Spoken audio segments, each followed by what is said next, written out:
সবাইকে স্বাগত জানাচ্ছি সুদিনে 12টা অনুষ্ঠানের সাথে আছি আমি ফারজান আলীনা।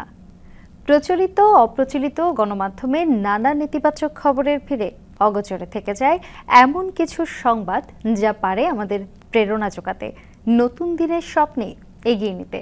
এমন বিষয় নিয়ে বিটিভি নিউজের আয়োজন সুদিনে 12টা। আমরা তুলে ধরব সেই সব সত্যিকারের অনুপ্রেরণার মানুষদের যারা পরিবর্তন আনছেন নীরবে। দেখাবো দেশের নানা প্রান্তে ঘটে চলা উন্নয়ন, উদ্ভাবন এবং মানুষের জন্য মানুষের অসাধারণ কাজ।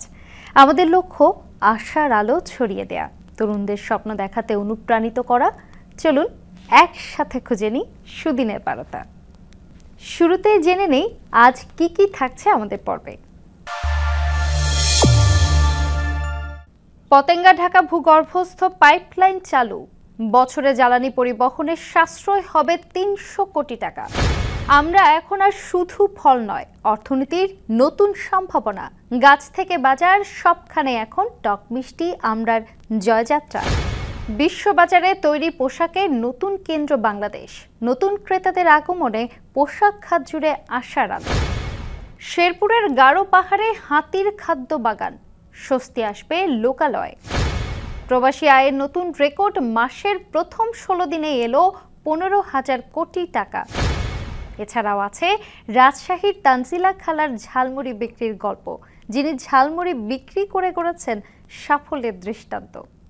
প্রথমেই ঢাকা চট্টগ্রাম পাইপলাইনে তেল সরবরাহের প্রসঙ্গ। জ্বালানি তেল পরিবহনে ব্যয় কমানো এবং সরবরাহ ব্যবস্থা দ্রুত করতে চট্টগ্রাম থেকে ঢাকা পর্যন্ত দেশের প্রথম ভূগর্ভস্থ পাইপলাইন উদ্বোধন করা হয়েছে। এতে জ্বালানি পরিবহনের খরচ এবং অপচয় দুটোই উল্লেখযোগ্য হারে কমে আসবে। এই পাইপলাইনের মাধ্যমে স্বল্প সময়ে ও নিরাপদে তেল সরবরাহ করা সম্ভব হবে, যা দেশের জ্বালানি নিরাপত্তায় একটি বড় ভূমিকা রাখবে। এটি জ্বালানি খাতে নতুন দিগন্ত উন্মোচন করবে বলে আশা প্রকাশ করা হচ্ছে। বাংলাদেশ পাইপলাইনের মাধ্যমে জ্বালানি তেল সরবরাহের নতুন যুগে প্রবেশ করেছে। চট্টগ্রাম থেকে 250 কিলোমিটার দীর্ঘ 16 ইঞ্চি ব্যাসের পাইপলাইনে পরিবেশ বান্ধব, ঝুঁকিমুক্ত, পরিবহন ব্যয় ও সময় সাশ্রয়ী মাত্র 12 ঘন্টায় 50 লাখ লিটার তেল ঢাকা অঞ্চলে পৌঁছাবে। গত সপ্তাহে 3,653 কোটি টাকার এই প্রকল্প আনুষ্ঠানিক উদ্বোধন করেন বিদ্যুৎ, জ্বালানি ও খনিজ সম্পদ উপদেষ্টা ফাউজুল কবির খান।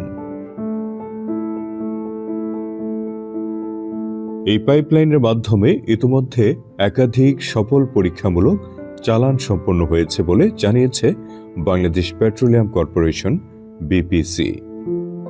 প্রতিষ্ঠানটি বলছে, প্রথমে রিফাইন্ড ডিজেল নেওয়া হবে পদ্মা, মেঘনা ও যমুনার 9টি ট্যাঙ্কে। সেখান থেকে ডিজেল যাবে ডেসপাস টার্মিনালে। এরপর পাম্পিংয়ের মাধ্যমে কুমিল্লা হয়ে ঢাকা, নারায়ণগঞ্জে সিদ্ধিরগঞ্জ ও ফতুল্লায় পৌঁছাবে। এতে ধারণা করা হচ্ছে বছরে অন্তত 300 কোটি টাকা সাশ্রয় হবে। এসব তেল পরিবহনে শতাধিক কোস্টাল ট্যাঙ্কারে 48 ঘন্টার সময় লাগত। এখন 12 ঘন্টায় জ্বালানি তেল নারায়ণগঞ্জের ডিপোতে পৌঁছাবে। তবে জ্বালানি তেল পাইপলাইন প্রকল্পের অর্থনৈতিক গুরুত্ব অপরিসীম, কারণ এটি পরিবহন খরচ কমানো, জ্বালানি নিরাপত্তা নিশ্চিত করবে, অপচয় ও দুর্নীতি কমাবে এবং দ্রুত জ্বালানি সরবরাহ নিশ্চিত করবে, যা সামগ্রিকভাবে দেশের অর্থনীতিকে শক্তিশালী করে তুলবে। শিল্প ও কৃষি খাতে এর ইতিবাচক প্রভাব পড়বে। বাংলাদেশ পেট্রোলিয়াম কর্পোরেশন বিপিসি বলছে, এর আগে সড়ক কিংবা পানিপথে জ্বালানি পরিবহন করতে মাসে 326 কোটি টাকা খরচ হতো। এই পাইপলাইন দেশের জ্বালানি নিরাপত্তা নিশ্চিত করবে। এটি 50 লাখ টন জ্বালানি তেল সরবরাহের সক্ষমতা রাখে, যা দেশের জ্বালানি সরবরাহ ব্যবস্থাকে আরও শক্তিশালী করবে। এখন এই পাইপলাইন হয়ে যাওয়ার ফলে এটা মাত্র 4 ঘন্টায় চট্টগ্রাম থেকে বদনাইলে পৌঁছে যাবে। এবং এই যেহেতু এটা পাইপের মাধ্যমে যাবে, সেই জন্য এখানে কোনো হিউম্যান ইন্টারফিয়ারেন্সের সুযোগ নাই। ফলে আশা করছি যে আমরা আগে যে অপচয় ছিল সেই অপচয়টা কমবে। প্রকল্পটা কিন্তু 2018 সালে নেওয়া হয়েছিল। কিন্তু নানা কারণে এটা বাস্তবায়ন করা যায় নাই। বাট এখন আলহামদুলিল্লাহ যে এই প্রকল্পটা এখন বাস্তবায়িত হয়েছে এবং এই প্রকল্পটাকে চলমান রাখার জন্য একটা নতুন কোম্পানি ক্রিয়েট করা হয়েছে। আগে তো আপনাকে এই তেল পরিবহনের জন্য জাহাজ কোম্পানিকে ভাড়া দিতে হতো, তারপরে ট্যাঙ্কারকে ভাড়া দিতে হতো। তো সেটার পরিমাণ 324 কোটি টাকার মতো। তাহলে এখন আপনার সেটা লাগবে না। পাইপলাইন প্রকল্পটি প্রযুক্তিগত উন্নতির একটি উদাহরণ। জ্বালানি পরিবহনের সিস্টেম লস কমানোই এই প্রকল্পের একটি অন্যতম উদ্দেশ্য। এই প্রকল্প দেশের অর্থনীতির জন্য একটি যুগান্তকারী পরিবর্তন আনবে। প্রকল্পটি বাংলাদেশ সেনাবাহিনী ও বাংলাদেশ পেট্রোলিয়াম কর্পোরেশন বিপিসি যৌথভাবে বাস্তবায়ন করছে। বরিশালে এবারের আমরার বাম্পার ফলনে সৃষ্টি হয়েছে এক অনন্য দৃশ্য। মাঠ থেকে ভাসমান হাট, আড়ত থেকে দেশের বিভিন্ন প্রান্তে সবখানে এখন ব্যস্ততার আমেজ। কম খরচে অধিক ফলন হওয়ায় কৃষকদের মুখে এখন হাসির ঝিলিক। এই লাভজনক ফলটি হাজার হাজার মানুষের জীবন জীবিকার একমাত্র অবলম্বন হয়ে উঠেছে, যা এই অঞ্চলের অর্থনীতিতে সুদিনের বার্তা নিয়ে এসেছে। বরিশালের আমরা শুধু একটি সুস্বাদু ফল নয়, এটি এই অঞ্চলের ঐতিহ্য, সংস্কৃতি ও কৃষিভিত্তিক অর্থনীতির একটি গুরুত্বপূর্ণ অংশ।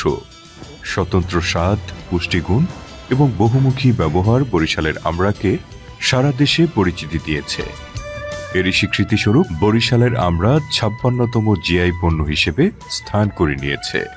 বড় আকার ও রসালো এবং সুস্বাদু হওয়ার কারণে বরিশালের আমড়া এই স্বীকৃতি লাভ করেছে। দক্ষিণাঞ্চলের মাটি ও পানি আমড়া চাষের জন্য বিশেষভাবে উপযোগী। বিশেষ করে বরিশালের নেসারাবাদ, ঝালকাঠি ও ফিরোজপুরের সবচেয়ে বেশি সুস্বাদু আমড়ার ফলন হয়। এই অঞ্চলের চাষিরা সারা দেশের আমড়ার চাহিদা প্রায় ৮০% পূরণ করে থাকে। চলতি মৌসুমে গত কয়েক বছরের তুলনায় আমড়ার ফলন ভালো হয়েছে এবং কৃষকরা তাদের প্রত্যাশিত দাম পাচ্ছে। অনাবাদি জমিকে কাজে লাগিয়ে কৃষকরা বড় ধরনের সাফল্য পাচ্ছেন। মাত্র ৩ থেকে ৪ বছরের মধ্যেই চারা গাছে ফল আসছে, আর পরিচর্যার খরচও তুলনামূলকভাবে কম। একটি আমড়া গাছ থেকে গড়ে ৩ থেকে ৪ মণ ফল পাওয়া যায়। পাইকারি বাজারে এবার প্রতিমণ আমড়া বিক্রি হচ্ছে ১২০০ থেকে ১৩০০ টাকায়। আমার ১.৫ কুড়ার মতো আমরা বাগান আছে। ওটা বছরে একবার মাটি এবং সার দিতে হয় পৌষ মাঘ মাসে। এখন বর্তমানে সিজন, এই সিজনে আমরা বিক্রি করি, কারণ ৬০, ৭০, ৮০ হাজার টাকা বছরে আসে। মন পরে ১০০০, ১২০০, ১৫০০, এটা বাজার চলতি বাড়তি কমতি আছে। বাগানে সিজনে মনে করেন মাটি মাঘ ফাল্গুনে দিত একবার, ওই পরিমাণে ওই সময় যে কয়জন দরকার, এরপর আর কোনো খরচ নেই। পেয়ারা আছে, নারকেল আছে, সুবরি আছে, কলা আছে, এগুলা দিয়ে আমরা সর্বমোট মিলাইয়া আমরা খাইয়ে পরিয়ে মোটামুটি বাঁচতে পারি। মৌসুমে আমড়াকে কেন্দ্র করে দক্ষিণাঞ্চলের ভাসমান হাটগুলো এক উৎসব মুখর কর্মক্ষেত্রে পরিণত হয়। প্রতিদিন খালে খালে বসা হাটগুলোতে নৌকা ও ট্রলারে করে আমড়া নিয়ে আসেন চাষিরা। সকাল থেকে গভীর রাত পর্যন্ত বাছাই, প্যাকেটজাতকরণ ও পরিবহন কাজে ব্যস্ত থাকেন শ্রমিকরা। এ কাজে জড়িত শ্রমিকরা দিনে ৬০০ থেকে ৮০০ টাকার মতো মজুরি পান, যা স্থানীয় হাজারো পরিবারের জীবনে তৈরি করে কর্মসংস্থানের সুবর্ণ সুযোগ। আমার দুইটা আড়তে ধরেন ৩০ থেকে ৩৫টা লোক খাটাই। ধরেন এরা আমার কেউ আছে অসহায় ব্যক্তি, কেউ বিভিন্ন রকম আমি লোকজন খাটাইয়া রাখি। ৬ কোটি টাকার আমরা ক্রয় বিক্রয় করছি এবছর। এখন তো আমি শুরু করছি, এখন দিতেছি আমি ঢাকাতে, নিমছা, চট্টগ্রাম, তারপরে হচ্ছে সিলেট, আমি কয়েক জায়গা বিক্রি করি। এখন তো আমাদের যোগাযোগ ব্যবস্থা ভালো, এই কারণে আমাদের মালটা কোনো নষ্ট হয় না। আমড়াতে প্রচুর পরিমাণে vitamin C, vitamin B, calcium, iron, carotene, carbohydrate রয়েছে। এক কথায় আমরা পুষ্টিগুণে ভরপুর। আমরা রক্তের ক্ষতিকর কোলেস্টেরলের মাত্রা কমিয়ে স্ট্রোক ও হৃদরোগের হাত থেকে রক্ষা করে। ফলটিতে বিদ্যমান পেকটিন জাতীয় ফাইবার বদহজম ও কোষ্ঠকাঠিন্য প্রতিরোধে সাহায্য করে। অ্যান্টিঅক্সিডেন্ট, ক্যান্সার সহ অন্যান্য রোগ প্রতিরোধ করে শরীরকে সুস্থ রাখে। আমরা একটি বর্ষাকালীন ফল, অর্থাৎ পৃথিবীতে যত প্রকার টক জাতীয় ফল আছে তথা ভিটামিন সি যুক্ত ফল আছে, তার মধ্যে বাংলাদেশের প্রেক্ষিতে আমড়াটা একটা অন্যতম ফল। কারণ এটা আমরা সহজেই পেয়ে থাকি, সহজে হাতের কাছে পেয়ে যাই। তো এই ফলটাতে প্রচুর পরিমাণ ভিটামিন বি এবং সি থাকে। ভিটামিন বি থাকার কারণে এটা নার্ভ সিস্টেমকে আমাদের আরও উন্নত করে, আর সি থাকার কারণে এটা আমাদের ইমিউনিটি সিস্টেমকে আরও বিকশিত করে। পাশাপাশি মিনারেল হিসেবে এখানে ক্যালসিয়াম থাকে, যেটা আমাদের হাড় ক্ষয় সমস্যাকে দূর করে, এবং আয়রন থাকার কারণে রক্ত স্বল্পতা দূর করে। এবং পেকটিন নামক এক প্রকার ফাইবার থাকে, যে ফাইবারটা আমাদের কনস্টিপেশন সমস্যা তথা আমাদের ইন্টেস্টাইনাল যে অবাঞ্ছিত পদার্থগুলো আছে এগুলো দূর করতে হেল্প করে। এবং সবচাইতে সহজে পাওয়া যায়, সহজলভ্য এবং সহজেই খাওয়া যায় এমন একটা ফল আমরা। সুতরাং আমরা সবাই এটা গ্রহণ করব। আমড়া খেলে মুখের অরুচি ভাব দূর হয় এবং ক্ষুধা বৃদ্ধি পায়। সেই সঙ্গে ফলটি ঠান্ডা, কাশি ও কফ দূর করে। আমড়া দিয়ে তৈরি হয় জেলি, আচার সহ বিভিন্ন ধরনের খাবার। বরিশাল অঞ্চলে রান্না করে আমড়া খাওয়া হয় টক হিসেবে, যা বেশ জনপ্রিয়। একসময় এখানে আমড়া দিয়ে শেষপাত নামক এক ধরনের রেসিপি তৈরি হতো। এটা খাবারের শেষে খাওয়া হতো বলেই এমন নামকরণ করা হয়েছে। আমড়াকে কেন্দ্র করে ভালো ফলন ও বাজার দরের সমন্বয়ে কৃষকদের জীবনে এসেছে নতুন সম্ভাবনা। হাজারো শ্রমজীবী মানুষের কর্মসংস্থান বাড়ছে, আর স্থানীয় অর্থনীতি পেয়েছে নতুন গতি। কৃষি বিভাগের পরিকল্পিত উদ্যোগ ও উন্নত যোগাযোগ ব্যবস্থা এই সফলতার পেছনে গুরুত্বপূর্ণ ভূমিকা রেখেছে। বরিশালের আমড়া এখন শুধু একটি টক মিষ্টি ফল নয়, এটি হয়ে উঠেছে গ্রামীণ সমৃদ্ধি ও সুদিনের প্রতীক।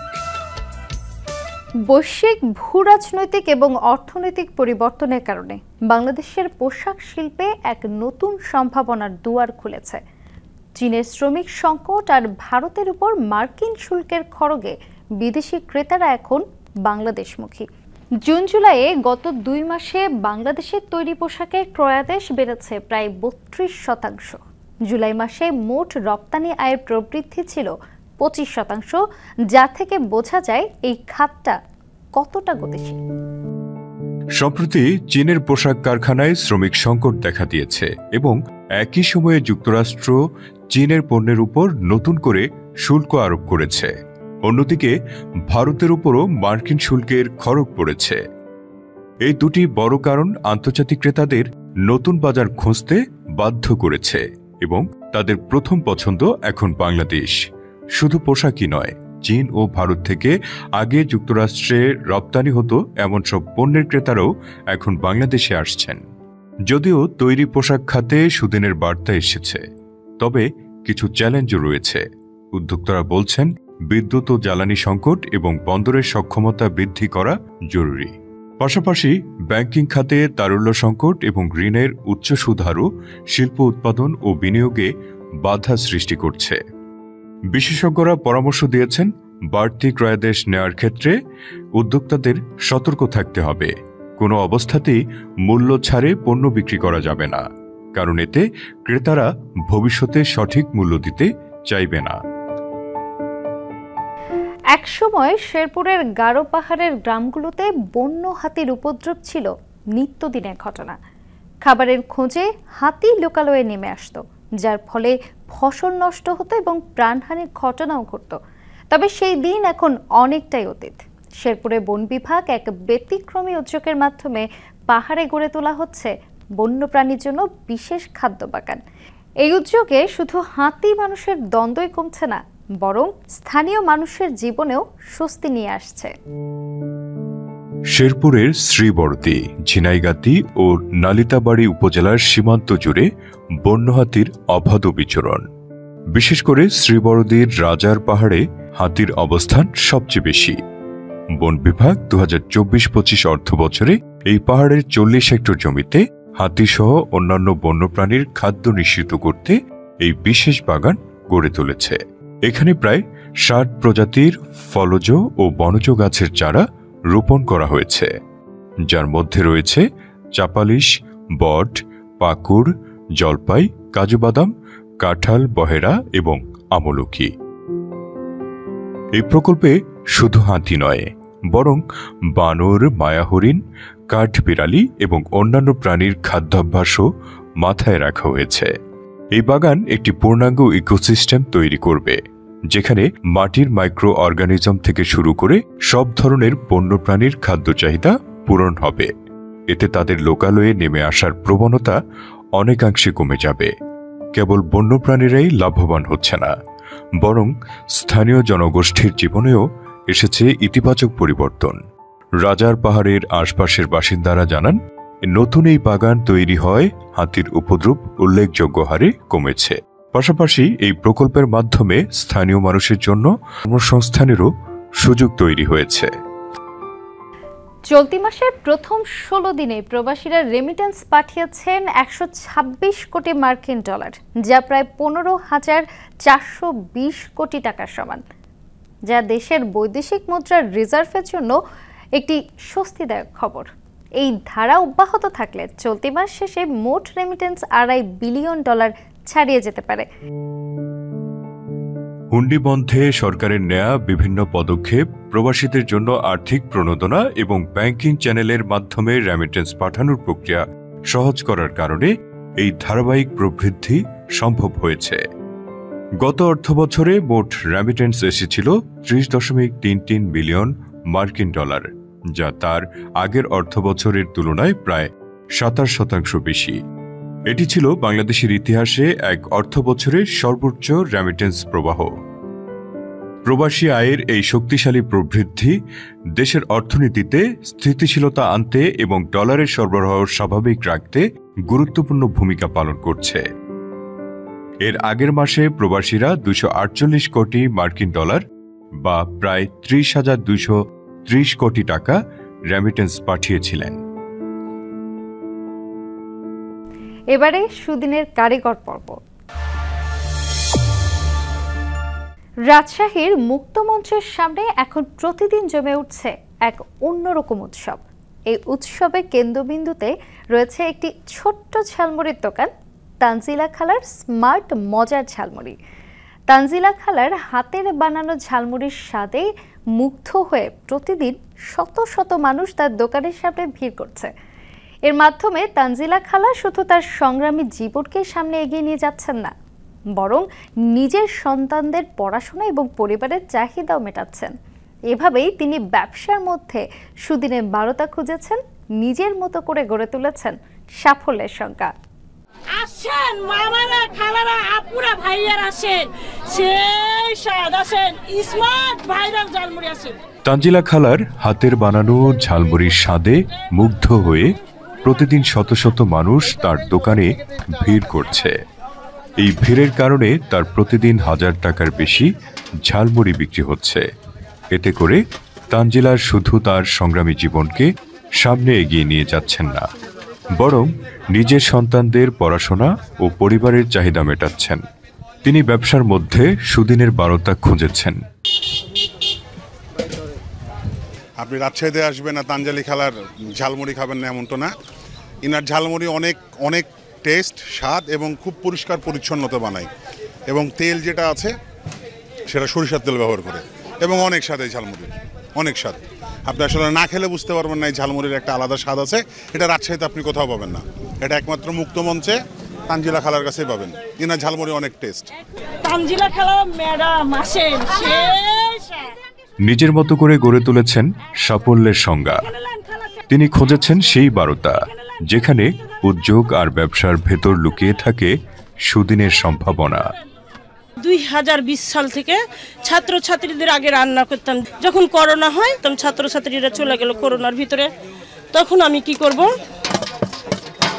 তানজিলা খালার তখন অসুবিধা, খালা এখন বলছে আমি এখন কি করে খাবো। তখন আমার নাতি বলছে যে হলো নানি আমার একটা ঋণ আছে, বিক্রি করো, খাও বিক্রি করে। তো আমি আবার বিক্রি করতে লাগলাম ঝালমুড়ি। আমি আগে টুলে বেচতাম, একটা ছোট টুল নিয়ে বড় গামলা নিয়ে, না এখানে না উপরে, পাড়ার ভিতর থেকে আমার নাতি বলছে যে নানি তুমি ওখানে নিয়ে চলো খাম্বার কাছে, তাহলে তোমার একটু ভালো হবে, বিক্রি হবে। না রে মা, আপু আমার লজ্জা লাগছে, ভালো লাগছে না, আমি যাবো না। তো বলছে না কেন যাবা না, তুমি কি চুরি করে রেখেছো, তুমি চলো ওখানে, তোমার কিসের অসুবিধা, চলো নানি। তখন আমি কি করলাম, এখানে চলে আসলাম। তানজিলা খালার ঝালমুড়ির এই সাফল্য এখন অনেক মানুষের জন্য অনুপ্রেরণা। তিনি প্রমাণ করেছেন যে কঠোর পরিশ্রম এবং দৃঢ় সংকল্প থাকলে যে কোনো ছোট উদ্যোগও বড় ধরনের সাফল্য বয়ে আনতে পারে। আসলে এটা ঝাল ঝাল করে খালা অনেক রকম মশলা দিয়ে বানাই, জানি না আর এই মশলা অন্য কারো কাছে আছে কি না। খালার কাছে অনেক মজা, এই মুড়ি স্পেশাল। রাজশাহী মুক্ত মঞ্চ এখানে আসলে তানজিলা খালার স্মার্ট মজার ঝালমুড়ি যেটা, এটা না খেয়ে আমার মনে হয় না কেউ যায়, আমিও যাই না, আমিও মানে রেগুলার খাই আর কি। 3000, 4000, 5000, 6000 মাসে আবার যোগ দিতে পারি না। তখন হয়তো দেখবা যে এই ঝালমুড়িটা অন্যজনের অনেকজনের আইটেম, কিন্তু এই জিনিস না, আমার জিনিসটা একটা আইটেম, ভাইরাল হয়েছি, একটু ভালো মান দিতে হবে, তাছাড়া তো আসবে না। সবাই বলে যে খালা আপনিই হলো ভাইরাল, আপনাকেই মাল ভালো দিতে হবে, ভালো ব্যবহার করতে হবে, আপনাকে আমরা সবাই চাই। তার এই ব্যবসা কেবল তার নিজের জীবনের লড়াইয়ে জয় এনে দেয়নি, বরং সমাজের অন্য মানুষের সামনেও একটি উজ্জ্বল উদাহরণ তৈরি করেছে। বিশেষত বলতে স্পেশাল যে মশলা আছে, এই ঘ্রাণটা আমাকে খুব টানে, আর যে লেবুর একটা মিক্স থাকে, এটা একটা মজা, আর সবসময় টাটকা ফ্লেভার। আর আরেকটা বিষয় হচ্ছে কি পরিষ্কার পরিচ্ছন্ন। এই দোকান থেকেই আমি বলি যে আর একটা ইচ্ছা করে যে দোকান করব, মাংস টাংস দিয়ে একটা দোকান করব। ছেলেরা বলে, অনেক ছেলেরা খালা খালি একটা আইটেম, আপনি একটা আর একটা আইটেম বাড়ান, ব্যবসাটা ভালো করে করেন, কেন করবেন না, কিসের জন্য করবেন না, করেন, আমরাই খাবো আপনার কাছে, আমরাই খালা করেন, তাই বলে। তো আমার একটু আনন্দই লাগে। তো আমার ইচ্ছা আছে যে বাবা আমি আর একটা দোকান করব, কোথাও বসাবো। এই মুড়ি আমি আগে ঠোসে দিতাম, ঠোসে যখন দিলাম তখন বলছে যে খালা ঠোসটা না দিলে একটা এই হয় না, এইরকম একটা মগ দিলে হয় না। আমি ঠিক আছে স্যার, আমি মগই দিব। ধরেন ওটা যদি থাকে আপনার, তো আপনার ওই জিনিসটা থাকলে ক্ষতিকার, একটা স্মার্ট এরকম একটা কাপ দিবেন, স্টিলের অন টাইম কাপ পাওয়া যায়, ঠিক আছে তাই দিব, দিলাম। তানজিলা খালার ঝালমুড়ি শুধু টক ঝাল স্বাদের একটি খাবার নয়, এটি অনেকের জন্যই হতে পারে সুদিনের বার্তা, যা জানান দিচ্ছে কিভাবে একজন নারী তার নিজের শক্তি ও পরিশ্রমে একটি সফল ব্যবসার গল্প তৈরি করতে পারেন।